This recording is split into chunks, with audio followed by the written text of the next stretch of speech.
Assalamualaikum teman-teman. Halo, bagaimana kabarnya hari ini? Ustazah doakan semoga teman-teman semua dalam keadaan sehat walafiat.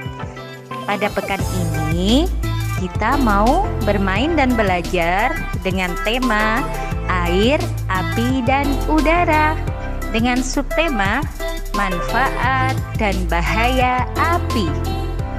Teman-teman tahu nggak ya, apa ya manfaat api dan bahayanya?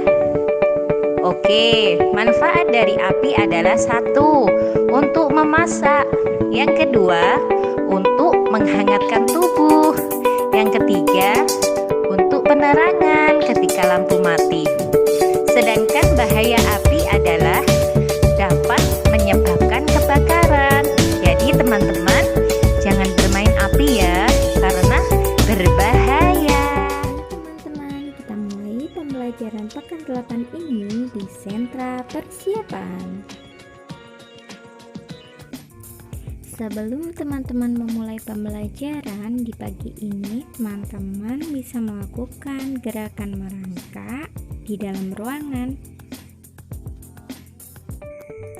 Setelah itu, teman-teman bisa menulis manfaat api di buku tulis. Di antaranya, manfaatnya untuk memasak, menghangatkan tubuh, dan penerangan. Untuk kegiatan terakhir, teman-teman diminta untuk menyusun puzzle sesuai dengan contohnya ya.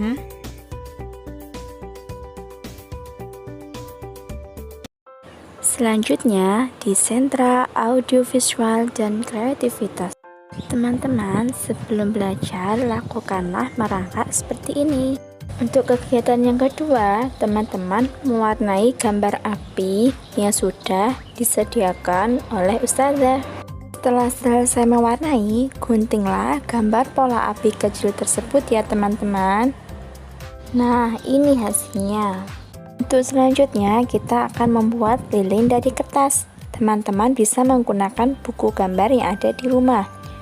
Untuk bahannya hanya setengah saja ya teman-teman. Teman-teman bisa mengguntingnya menjadi 2 bagian.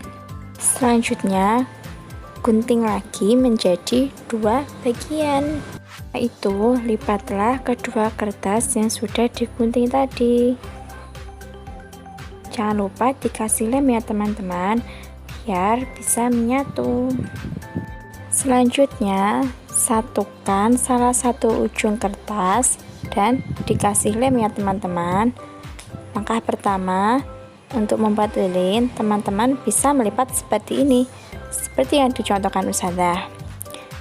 Nah, seperti ini sampai kertasnya habis. Karena ini ada lebihan, jadi teman-teman bisa mengguntingnya. Setelah selesai, kasih lem pada lipatan kertas yang terakhir tadi ya teman-teman. Selanjutnya, siapkan potongan kardus kecil sebagai penopang lilin. Jangan lupa lilinnya dikasih lem yang banyak ya teman-teman, agar bisa menempel dengan kuat. Selanjutnya, ambil potongan sisa kertas tadi ya teman-teman, akan kita jadikan sebagai sumbu lilin. Caranya, lipat menjadi 2 bagian dan salah satu bagian kasih lem untuk menempelkan di lilin seperti ini. Untuk yang satunya, teman-teman kasih lem sebagai penopang api lilinnya. Nah, sudah jadi lilinnya. Selamat mencoba di rumah teman-teman. Sekian pembelajaran kita di sentra audiovisual dan kreativitas. Teman-teman tetap semangat terus ya belajarnya di rumah bersama ayah dan bunda, dan selalu jaga kesehatan. Halo hai teman-teman, jumpa lagi di sentra ibadah dengan subtema air, api, dan udara ciptaan Allah. Untuk kegiatan pertama kita adalah senam tanpa irama. Lakukanlah seperti yang telah dicontohkan ya teman-teman. Selanjutnya kegiatannya teman-teman adalah membaca Doa Nabi Ibrahim ketika dibakar di atas bara api. Bismillahirrahmanirrahim. Bismillahirrahmanirrahim. Hasbunallahu wa ni'mal wakil. Kegiatan selanjutnya teman-teman yaitu menonton kisah Nabi Ibrahim alaihi salam. Ketika penduduk kerajaan Babilonia mempunyai kepercayaan menyembah berhala, lahirlah seorang utusan Allah yang bernama Ibrahim. Ayah Nabi Ibrahim adalah seorang pemahat patung yang cukup terkenal. Saat masih kecil, Nabi Ibrahim membantu menjual patung-patung buatan ayahnya. Karena sering berkeliling menjual patung, Nabi Ibrahim pun bertanya-tanya, "Wahai ayahku, apakah engkau percaya bahwa semua patung yang dibuat ini adalah Tuhan yang pantas?" Namun ayah Nabi Ibrahim tidak mau menjawab dan tetap terus membuat berhala. Kerajaan Babilonia pada saat itu dipimpin seorang raja yang bernama Namrud bin Kanaan. Pemerintahan yang dijalankannya adalah kekuasaan mutlak yang membuatnya menjadi raja yang kejam. Apapun yang diperintahkannya harus ditaati dan dilaksanakan tanpa ada pertimbangan dari siapapun. Setelah dewasa, Nabi Ibrahim mulai menyebarkan ajaran Allah Subhanahu wa Ta'ala. Pada suatu hari, semua penduduk merayakan sebuah tradisi tahunan dengan pergi keluar kota untuk berburu. Nabi Ibrahim juga diajak oleh ayahnya. Namun kali ini Nabi Ibrahim menolak dengan alasan sakit.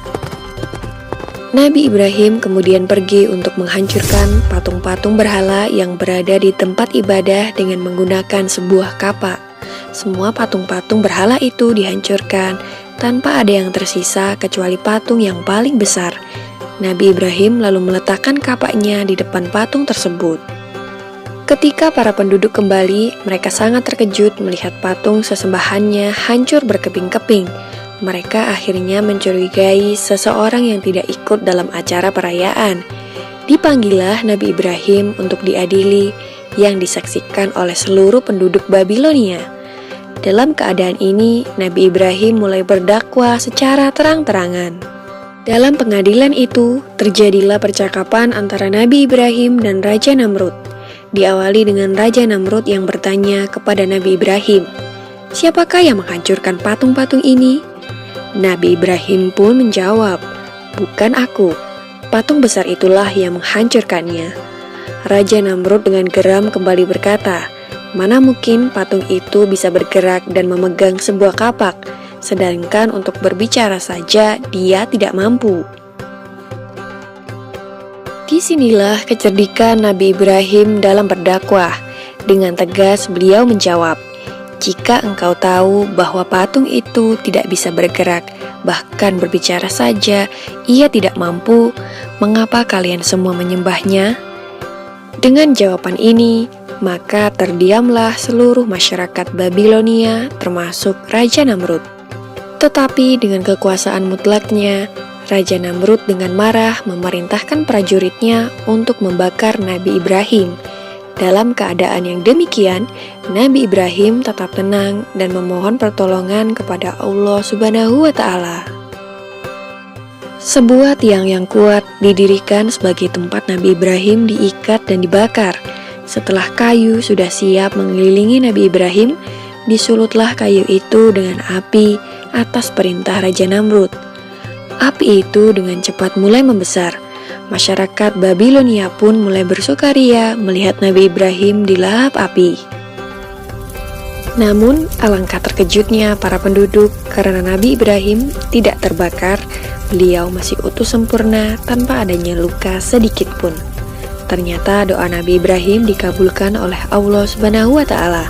Permohonan agar diselamatkan dari api yang besar dan menyala, selamatlah Nabi Ibrahim dari kobaran api yang amat besar, sehingga penduduk menjadi takjub terhadap mukjizat Nabi Ibrahim.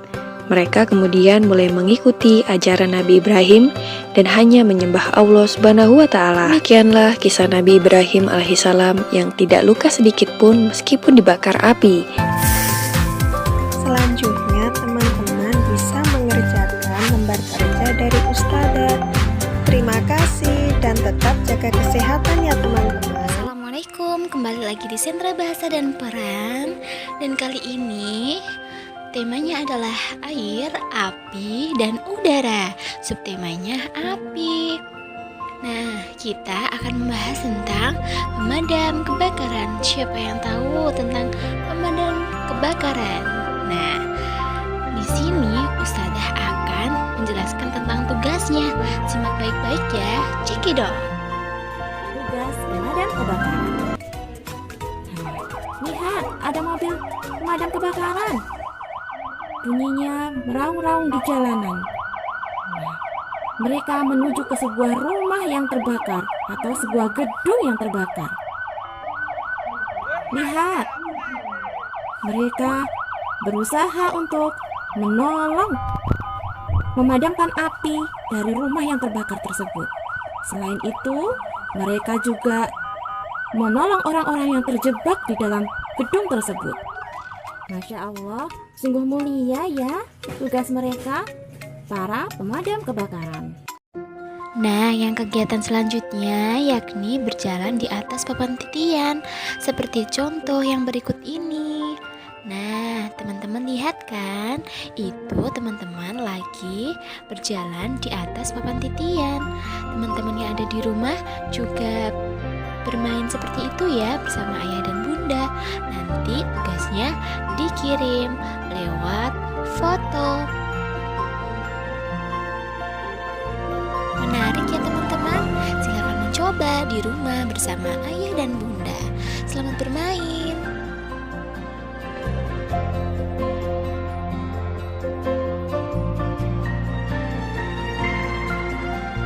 Kegiatan selanjutnya yaitu tepuk api, dan liriknya adalah api kecil jadi kawan, api besar jadi lawan, awas api kebakaran. Kegiatan selanjutnya yakni berperan menjadi pemadam kebakaran, yang langkah-langkahnya adalah sebagai berikut. Pertama, siapkan kaleng bekas ya teman-teman, seperti contoh. Dan yang kedua, teman-teman menyiapkan kertas atau sampah kering yang tidak terpakai, boleh kertas maupun yang lain. Yang ketiga, masukkan kertas atau sampah kering ke dalam kaleng bekas. Lalu, nyalakan api dengan hati-hati bersama ayah dan bunda. Selanjutnya, berperan menjadi pemadam kebakaran. Itulah kegiatan di Sentra Bahasa dan Peran. Cukup sekian. Alhamdulillah, saatnya teman-teman bermain di Sentra Bahan Alam. Oke teman-teman, kegiatan awal kita adalah menjat dan bergelantung di tangga majemuk. Kemudian kita belajar mengenal manfaat dan bahaya api. Caranya adalah beri tanda centang pada manfaat api dan beri tanda silang pada bahaya api. Selanjutnya kita akan melakukan percobaan api gagal membakar. Tapi teman-teman harus didampingi oleh ayah atau bunda ya. Sebelum percobaan, kira-kira apa saja sih benda-benda yang mudah terbakar? Ya, ada kayu, kertas, dan benda-benda yang terbuat dari plastik. Dan inilah bahan-bahan yang harus kita siapkan. Pertama, kita nyalakan lilinnya dulu. Oh iya, minta tolong pada ayah atau bunda ya saat teman-teman hendak menyalakan lilin. Lalu kita bakar gelasnya dari bawah. Tunggu sekitar 10 atau sampai 15 detik ya. Wah, ternyata api gagal membakar gelas plastiknya. Kenapa bisa begitu? Karena gelas plastiknya berisi air, dan panasnya api ini diserap oleh air tersebut. Makanya gelasnya hanya berubah warna menjadi hitam seperti hangus, tapi tetap tidak terbakar dan meleleh. Selamat mencoba di rumah. Demikianlah pembelajaran 5 sentra di pekan 8 ini. Semoga penuh berkah dan bermanfaat. Jangan lupa untuk like dan subscribe ya teman-teman. Salam sehat dan tetap semangat. Wassalamualaikum warahmatullahi wabarakatuh. Sampai jumpa lagi. Dadah.